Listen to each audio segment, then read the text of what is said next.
وقت ہے کہ ہم خدا کے کلام کو کھولیں. آئے میرے ساتھ خدا کے کلام کو کھولیں. یوحنا رسول کی انجیل اس کا 5واں باب اس کی 24 آیت. کلام پاک میں لکھا ہے، میں تم سے سچ کہتا ہوں کہ جو میرا کلام سنتا اور میرے بھیجنے والے کا یقین کرتا ہے ہمیشہ کی زندگی اس کی ہے اور اس پر سزا کا حکم نہیں ہوتا بلکہ وہ موت سے نکل کر زندگی میں داخل ہو گیا ہے.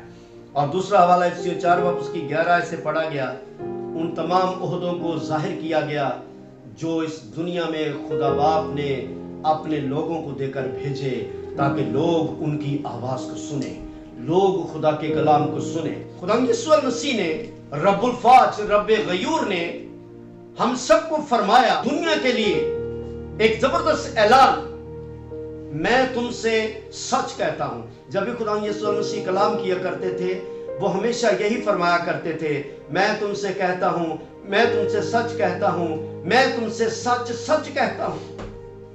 ہمارے خدا یسوع مسیح کی زبان اور منہ میں سچائی ہی سچائی. کیا کمال کی سچائی! جب وہ بولتے تھے تو وہاں کے فریسی، صدوقی، اس دور کے کاہن لاجواب ہو جاتے تھے اور مسیح خداوند فرماتے میں تم سے سچ کہتا ہوں. بعض اوقات ایسا ہوتا تھا کہ لوگ ان کا یقین نہیں کرتے تھے. وہ جن کی آنکھوں پر پردہ تھا وہ روحانی طور پر اندھے تھے. وہ اس دور کے کاہن تو تھے، اس دور کے ایماندار تو تھے، لیکن وہ خدا کہ بیٹے یسوع کی آواز کو سن نہیں سکے. کلام پاک میں لکھا ہے کہ جب وہ بحث کرتے تو مسیح خداوند فرماتے تم اس لیے مجھ سے بحث کرتے ہو کہ میرا کلام تمہارے دل میں جگہ نہیں پاتا، تم میرا کلام سن نہیں سکتے. تو آج میں آپ کے سامنے بتانا چاہوں گا، مسیح خداوند نے فرمایا جو میرا کلام سنتا ہے. آخر یہ کلام ہے کیا؟ وہ کون سا ایسا کلام ہے جس کو مسیح خداوند نے فرما دیا کہ جو میرا کلام سنتا ہے؟ کلام ہم سب سمجھتے ہیں بائبل، یہ بہت اچھا ترجمہ ہے. کلام کا مطلب بائبل، کلام خدا کا سانس، کلام خدا کی آواز، کلام خدا کی تخلیق. اور آج میں بتانا چاہتا ہوں یہ کلام ہے کیا. مسیح خداوند نے یہاں پر کلام کا لفظ استعمال کیا ہے. کلام کے بارے میں انہوں نے فرمایا ہے. اصل میں مسیح خداوند اپنے آپ کو مخاطب کرتے ہیں، اصل میں وہ اپنے بارے میں بتاتے ہیں جو میرا کلام سنتا ہے. خدائے ذوالجلال کلام کا اشارہ وہ اپنی شخصیت پر کرتے ہیں، جو میرا کلام سنتا ہے. کلام تو خود خداوند یسوع المسیح ہے. مسیح یسوع نے اپنے بارے میں بتایا ہے جو میری باتیں سنتا ہے، جو مجھے قبول کرتا ہے، جو میری طرف راغب ہوتا ہے، جو میرا کلام سنتا ہے. خداوند کے کلام میں جب ہم گہرے طور سے بائبل مقدس کا مطالعہ کریں تو وہاں پر 7 تشبیہات ہمیں ملتی ہیں. میں 7 باتوں پر میں آپ کے ساتھ گفتگو کروں گا اور 7 تشبیہات جو استعمال کی گئی ہیں وہ بیان کروں گا کہ کس طرح سے کلام ہماری زندگی میں آیا، کلام دنیا میں آیا، کلام ظاہر ہوا. اور یہ کلام ہے کیا؟ کلام پاک میں عبرانیوں کا خط 4 باب اس کی 12ویں آیت پولس رسول فرماتے ہیں کیونکہ خدا کا کلام زندہ اور مؤثر ہے. پولس رسول فرماتے ہیں خدا کا کلام زندہ ہے. کلام پاک میں لکھا ہے کہ یسوع مسیح تا اب تک زندہ ہے. دنیا کے کسی بھی شخص نے یہ دعویٰ نہیں کیا کہ میں مر کر زندہ ہو جاؤں گا اور ہمیشہ زندہ رہوں گا. یسوع مسیح زندہ ہے اور تا اب تک زندہ ہے. اور یہاں پر زندہ کا لفظ مسیح کے لیے استعمال کیا گیا ہے. کلام زندہ ہے، یسوع زندہ ہے. اور پولس رسول فرماتے ہیں کیونکہ خدا کا کلام زندہ ہے اور مؤثر ہے اور ہر ایک 2 دھاری تلوار سے زیادہ تیز ہے. ہاللیلویہ. جب کلام پاک کو ہم پڑھتے ہیں تو ہم کلام پاک میں دیکھتے ہیں کہ یوحنا مسیح یسوع کو دیکھتا ہے، وہ رویا میں دیکھتا ہے. اور کلام پاک میں لکھا ہے جب اس نے مسیح یسوع کے چہرے کو دیکھا اور 2 دھاری تیز تلوار کو دیکھا، اور یہ 2 دھاری تیز تلوار رکھنے والا صرف یسوع المسیح ہے اور کلام مسیح یسوع ہے. 2 دھاری تیز تلوار بھی یسوع ہے اور کلام کون ہے؟ ہمارا خداوند المسیح. اور جب ہم 13ویں آیت میں پڑھتے ہیں تو لکھا ہے اس کی نظر سے مخلوقات کی کوئی چیز بھی چھپی نہیں ہے، ہر ایک چیز عیاں ہے، اس کی نظر میں کوئی بھی چیز ڈھکی نہیں۔ تو خدا کا کلام یسوع ہے، اور بائبل مقدس میں لکھا ہے دو دھاری تیز تلوار، وہ سب کچھ جانتا ہے۔ اور دوسری تشبیہ یہ ہے یرمیہ کی کتاب 23 باب اس کی 29 آیت میں، خدا کا کلام ہتھوڑے کی مانند ہے جو چٹان کو چکنا چور کر دیتا ہے۔ کلام پاک میں لکھا ہے یرمیہ نبی کے وسیلہ سے خدا نے فرمایا اپنی بنت قوم کو، بنی اسرائیل کو فرمایا، کیا میں نے یہ کلام تمہیں نہیں سونپا؟ کیا میں نے یہ نہیں فرمایا کہ میرا کلام ہتھوڑے کی مانند ہے، اور ہتھوڑے کی مانند ہے جو چٹانوں کو چکنا چور کر دیتا ہے؟ کیا میں نے تمہیں اپنے کلام کی طاقت کے بارے میں نہیں فرمایا؟ کیا میں نے موسیٰ کو بھیجا تاکہ میرا کلام تمہیں سنائے؟ کیا میں نے انبیاء کو نہیں بھیجا کہ میرا کلام تمہیں عطا کرے؟ تو خدا کا کلام ہتھوڑے کی مانند ہے جو چٹانوں کو چکنا چور کر دیتا ہے۔ اور روحانی طور پر ہم اس کلام کو حاصل کرتے ہیں جب، تو خدا کا کلام دلوں پر بھی چوٹ لگاتا ہے، تاکہ جو بدکار زندگیاں ہیں، جو گناہ میں زندگیاں ہیں، وہ بدل جائیں۔ یہ کلام زندگیوں کو بدل دیتا ہے، اور وہ کلام کیا ہے؟ خود خدا یسوع المسیح۔ اور تیسری بات میں بتانا چاہتا ہوں، یعقوب کا خط پہلا باب اس کی 23 اور 25 آیت میں، کلام آئینے کی مانند ہے جس میں ہر فرد اپنے آپ کو دیکھ لیتا ہے، آئینے کی مانند ہے۔ کلام ایک آئینہ ہے جو ہماری ساری بری اور اچھی باتوں کو ظاہر کر دیتا ہے، ہمارے اعمال کو ظاہر کر دیتا ہے، ہمارے ایمان کو ظاہر کر دیتا ہے۔ خدا کا کلام آئینے کی مانند ہے۔ پوری دنیا میں ایسا مقدس آئینہ کہیں بھی نہیں دیکھا گیا، پورے مذاہب میں ایسا آئینہ کہیں نہیں دیکھا گیا، اور یہ بڑی مشکل سے تلاش کیا گیا ہے یہ آئینہ۔ اور اس آئینے میں سر سے لے کر پاؤں تک ہمیں سب کچھ نظر آ جاتا ہے، ہم کیسے ہیں، ہم کس طرح سے زندگی گزارتے ہیں، انسان کی ساری حالت اس آئینے میں نظر آ جاتی ہے۔ جس طرح ہم دوسرے آئینے کو دیکھتے ہیں، اپنے چہرے کو، اور اپنے داغ نظر آتے ہیں، خوبصورتی نظر آتی ہے، اپنی صورت کو دیکھتے ہیں، لیکن اس آئینے سے 100 درجے بڑھ کر، بلکہ 1000 درجے بڑھ کر اس آئینے کے بارے میں لکھا ہے کہ خدا کا کلام آئینے کی مانند ہے۔ خدا کا کلام آگ کی مانند ہے۔ یرمیہ کی کتاب اس کا 20واں باب اس کی 9ویں آیت میں لکھا ہے، کیا میرا کلام آگ کی مانند نہیں ہے؟ خدا کا کلام آگ کی مانند ہے، اور ایسا ہے کہ جس کی زندگی میں آ جائے اس کی تمام طرح کی آلائش، تمام طرح کی خامیوں کو بھسم کر دیتا ہے، ساری گندگی کو بھسم کر دیتا ہے، اور انسان کو اس قابل بنا دیتا ہے۔ خدا کے روح القدس کے بارے میں لکھا ہے خدا کا روح کمال کی آگ ہے۔ روح القدس ایک آگ کی مانند ہے، جب کسی زندگی میں آتا ہے تو اس کی زندگی کو تر و تازہ کر دیتا ہے، اس کی زندگی کو نیا بنا دیتا ہے، نیا دل بخش دیتا ہے، نئی روح بخش دیتا ہے۔ خدا کا کلام آگ کی مانند ہے۔ اور آپ نے دیکھا ہوگا جب موسیٰ پہاڑ پر گیا تو اس نے دیکھا کہ ایک آگ لگی ہوئی ہے، جھاڑی میں ایک آگ جل رہی ہے، اور وہ خدا خود ہی تو تھا، وہ خدا کا کلام ہی تو تھا، اور خدا کا کلام آگ کی مانند ہے۔ کبھی کبھی ایسی آگ بن جاتا ہے کہ تمام ابلیس کی طاقتوں کو ختم کر دیتا ہے، نادیدنی اور دیدنی قوتوں کو بھسم کر دیتا ہے، ابلیسی طاقتوں کو بھسم کر دیتا ہے۔ اور کبھی کبھی ایسی روحانی آگ بن جاتا ہے کہ انسان کی زندگی کو نیا بنا دیتا ہے، انسان کو اندھیرے میں سے نکال لیتا ہے، وہ تاریکی روشنی میں بدل جاتی ہے۔ خدا کا کلام آگ کی مانند ہے۔ تبھی تو مسیح خدا نے فرمایا، میں تم سے سچ کہتا ہوں جو میرا کلام سنتا ہے وہ کیا ہے؟ مسیح خدا خود ہے جو مجھے قبول کرتا ہے۔ اور زبور 119 اس کی 105 آیت میں لکھا ہے کہ خدا کا کلام چراغ کی مانند ہے۔ تیرا کلام میرے قدموں کے لیے چراغ اور میری راہ کے لیے کیا ہے؟ روشنی ہے۔ اور مسیح خدا نے فرمایا، میں دنیا کا نور ہوں۔ خدا کا کلام ایک چراغ کی مانند ہے جو ہمیشہ اندھیرے میں چمکتا ہے، جو ہمیشہ انسان کو اندھیر نگری سے نکال لیتا ہے، ہمیشہ انسان کو گناہ کی دلدل میں سے نکال لیتا ہے۔ خدا کا کلام جو یسوع مسیح ہے، यूहन्ना रसूल फरमाते हैं इब्तिदा में कलाम था और कलाम खुदा के साथ था और कलाम खुदा था। यूहन्ना रसूल मसीह यीशु को इब्तिदा ही से पेश करते हैं कि वो अब दुनिया में नहीं आया क्रिसमस के मौका पर, वो आज से तकरीबन 2-2,500 साल पहले नहीं आया, बल्कि वो तो दुनिया के शुरू ही से था। और शुरू में क्या था? खुदा की रूह पानियों पर जुम्बिश करती थी, गहरे पानियों पर जुम्बिश करती थी।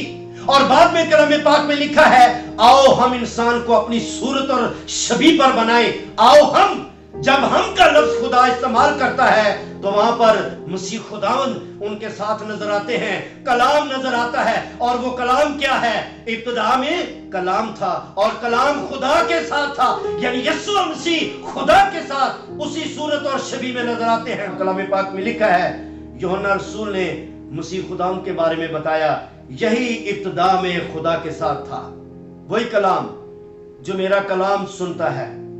और इस कलाम के वसीला से लिखा है कि इस कलाम के वसीला से ही सब चीजें दुनिया में पैदा हुई। और लिखा है जो कुछ पैदा हुआ उसमें से कोई चीज भी उसके बगैर पैदा नहीं हुई, यानी कलाम के बगैर, यानी मसीह के बगैर।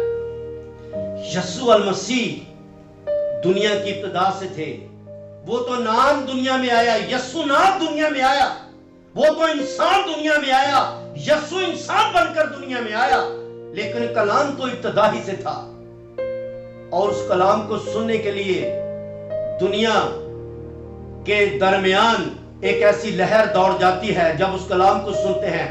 आप देखें गैर कौमी मसीह के बारे में हलचल पड़ गई है कि यीशु आने वाला है, ईसा आने वाला है, मसीह आने वाला है, कलाम आने वाला है। इस दुनिया में गैर कौमों के मुंह पर, गैर कौमों की जुबान पर यीशु अल मसीह का नाम है। और यूहन्ना रसूल अगली आयत में फरमाते हैं कि उस कलाम में जिंदगी थी और जिंदगी आदमियों का नूर थी। और आगे चलकर 8वीं आयत में फरमाते हैं, यूहन्ना रसूल अपने बारे में कहते हैं मैं खुद तो नूर ना था मगर नूर की गवाही देने आया था, कलाम की गवाही देने आया था। और 9वीं आयत में लिखा है हकीकी नूर जो हर एक आदमी को रोशन करता है दुनिया में आने को था। यूहन्ना रसूल यीशु मसीह से पहले गवाह बनकर आते हैं, कलाम की खुशखबरी सुनाने के लिए आते हैं। और 10वीं आयत में लिखा है वो दुनिया में था और दुनिया उसके वसीला से पैदा हुई और दुनिया ने उसे ना पहचाना।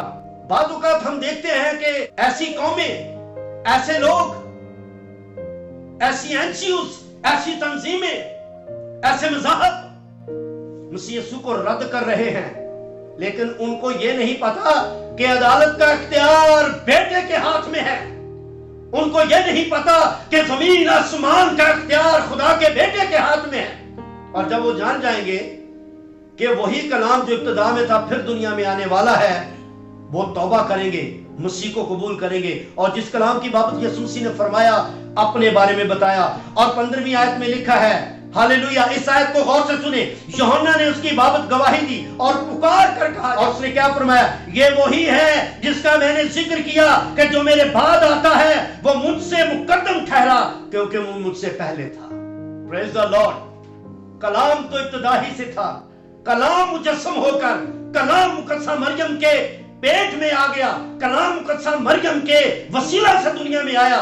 और ये वही कलाम है जिसकी बाबत मसीह खुदा फरमाते हैं कि जो मेरी सुनता है। बाइबल मुकद्दस में लिखा है गुनाह के सबब से जब चोट लगती है तो कलाम ही इंसान को बचाता है, तब्दील करता है। ईमान कैसे पैदा होता है? इंसान की जिंदगी में ईमान कैसे पैदा होता है? कलाम को सुनने से। लिखा है ईमान सुनने से पैदा होता है। खुदा का कलाम सुनने से ईमान पैदा होता है। कलाम सुनने से हमारी जिंदगी में ईमान पैदा होता है। कलाम जिस्मानी और रूहानी आलूदगी से पाक करता है। खुदा का कलाम इंसान को दलेरी देता है, खुदा का कलाम इंसान को तसल्ली देता है। और कलाम पाक में लिखा है खुदा का कलाम सच्चाई है और खुदा का कलाम ही इंसान के अंदर नई पैदाइश पैदा करता है। और दूसरा इस आयत का हिस्सा है मेरे भेजने वाले का जो यकीन करता है। अब क्या है कि खुदा यीशु मसीह ने अपना इख्तियार अपने भेजने वालों को दे दिया है। आज के दौर में मसीह खुदा खुद तो दुनिया में नहीं आएंगे कि आ करके गली गली यरूशलेम की तरह वो कलाम की बनाती करें और घर घर जाकर कलाम सुनाएं। खुदा यीशु अल मसीह ने अपना इख्तियार अपने लोगों को दे दिया है। और उसके लोग कौन हैं? अभी खुदा के कलाम में से हवाला पढ़ा, इफ्सियों का खत 4वां बाब उसकी 11वीं आयत में और उसी ने बाज को रसूल बनाकर दुनिया में भेज दिया, बाज को नबी बनाकर इस दुनिया में भेज दिया, बाज को मुबश्शिर बनाकर इस दुनिया में भेज दिया, बाज को चरवाहा बनाकर इस दुनिया में भेज दिया और बाज को उस्ताद बनाकर। रसूल, रसूल का मतलब है रसालत करने वाला, नबी, नबी का मतलब है नबूवत करने वाला, इल्मुल गैब की कुव्वतों को जानने वाला। पुराने दौर में तो नबी को गैब बीन कहा जाता था। बादशाहों को नबियों की जरूरत पड़ती थी, जब भी कोई सलाह और मशवरा लेते वो कॉल करते, नबी को बुलाया जाए, नबी यहां पर आए, नबी हमें राह दिखाए, नबी हमें बताए, नबी खुदा के साथ बोलता है, नबी खुदा की बातों को हमारे पास लेकर आता है, नबी को बुलाया जाए। मुबश्शिर जो डोर टू डोर एवेंजलिज्म करते हैं, जो खिदमत करते हैं। चरवाहा एक निगहबान है, एक पासबान है, एक काहिन है। काहिन का मतलब है बुजुर्ग। बुजुर्ग इस दुनिया में खुदा ने भेज दिए हैं और कलाम पाक में लिखा है उस्ताद बनाकर तालीम देने वाले। और मसीह खुदा ने फरमाया है अपने बंदा पौलुस रसूल के वसीला से कि मैंने ऐसे ओहदे देकर दुनिया में भेज दिए हैं, इनका यकीन करो, और अगर कोई इनका यकीन ना करे तो कलाम पाक में सजा भी लिखी हुई है। आगे लिखा है हमेशा की जिंदगी उसकी है जो मेरे भेजने वाले का यकीन करेगा, उस पर सजा का हुक्म नहीं होता बल्कि मौत से निकलकर जिंदगी में दाखिल हो गया है। Praise the Lord. वो मौत से निकलकर जिंदगी में दाखिल हो जाता है। लिखा है बुलाए हुए तो बहुत हैं लेकिन बरगजीदा थोड़े। वो खादम जिन्होंने मसा हासिल किया है, रूल कुदस हासिल किया है, जो नेक तौर से जिंदगी बसर कर रहे हैं, जो खुदा का कलाम बगैर किसी लालच के लोगों तक लेके जा रहे हैं, वो खुदा के खादमीन जो लोगों को सही और सच्चाई की राह दिखाते हैं, उनके बारे में लिखा है उनका यकीन करो। और अगर कोई यकीन नहीं करता वो कभी भी हमेशा की जिंदगी को हासिल नहीं कर सकता।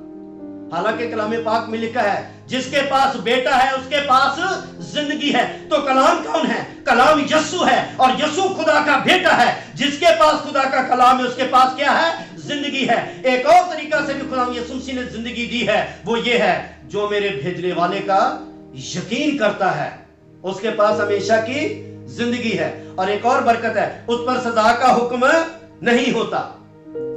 सजा का हुक्म नहीं होता। ये कौन सी सजा है? वो अबदी सजा के बारे में फरमाता है। ये कौन सी सजा है? वो अबदी हलाकत के बारे में फरमाता है। ये कौन सी सजा है? वो जहन्नम की आग के बारे में फरमाता है। ये कौन सी सजा है? वो दोज़ख की आग के बारे में बताता है कि वो सजा से बच जाएगा रूहानी तौर पर जो मेरे भेजने वाले का यकीन करता है। और आज के दौर में क्या है, लोग खादुद्दीन की बातों को सही तौर से समझ नहीं पाते। अगर ज्यादा कलाम हो जाए, कुछ मिनट ज्यादा हो जाए, शायद वो महसूस करना शुरू हो जाते हैं। अगर कलाम को सुना जाए और उस पर अमल किया जाए तो बहुत दुनिया सजा से बच सकती है। खुदा यीशु मसीह ने खुद अपने लोगों के अंदर वो सलाहियत कर चुके हैं। वो अपना कलाम अपने खादमों के अंदर भेज चुके हैं और फरमा दिया कि भेजने वाले का यकीन करो, रसूलों का यकीन करो, नबियों का यकीन करो। अभी नबियों की भरमार होगी लेकिन झूठे नबी बहुत हो सकते हैं, सच्चे नबी बहुत ही कम हैं। और कलाम पाक में लिखा है बल्कि वो मौत से निकलकर जिंदगी में दाखिल हो गया है जो मेरे भेजने वाले का यकीन करता है। ये कौन सी मौत है? अब्दी मौत। ये कौन सी मौत है? रूहानी मौत। एक तो मौत वो है जो कब्र में जाने वाली, और एक मौत वो है जो रूहानी मौत होगी। उससे खुदा यीशु मसीह कह रहे हैं कि वो बच जाएगा अगर एक अमल करे, मेरे भेजने वाले का यकीन करे। और कलाम पाक में लिखा है मैं तुमसे सच कहता हूं। इसमें हकीकत है। आज के दौर में मेरे अजीजों जरूर है कि लोग खुदा के खादमों का यकीन करें, लोग खुदा के भेजे हुओं का यकीन करें, अपनी जिंदगी को खुदा के ताबे करें, नाम को सुने, यीशु मसीह को कबूल करें, तौबा करें, ईमान लाएं, बपतिस्मा लें, रूल कुछ हासिल करें। रूल कुछ और ज्यादा उनकी रहनुमाई करेगा। और कलाम पाक में लिखा है जब उसके अंदर सारी नेमतें बरकतें आ जाएंगी, जहां तेरे पांव का तलवा टिके वो जगह तेरी हो जाएगी। फतेहमंद जिंदगी गुजारता है उस शख्स के अंदर सब्र की रूह आ जाती है, उस शख्स के अंदर खुदा के कलाम की नेमतें जाहिर हो जाती हैं। और वो कलाम पाक में लिखा है खुदा के लोग खुदा के महर में राज हैं, उन्हें भेदों का पता चल जाता है। खुदा के भेजने वाले खुदा के महर में राज होते हैं और वही आपको यूहन्ना नबी की तरह चीरा बताते हैं, खुदा के नबियों की तरह, खुदा के खादमों की तरह चीरा सिखाते हैं। इसलिए उनका यकीन करें, उनकी इज्जत करें, उनको प्यार करें, उनके लिए दुआ करें। ان کا خیال کریں، ان کے قریب رہیں، تاکہ خدا کے کلام کو سیکھتے رہیں اور حاصل کرتے رہیں اور ہمیشہ کی زندگی حاصل کریں۔ خدا آپ سب کو برکت دے۔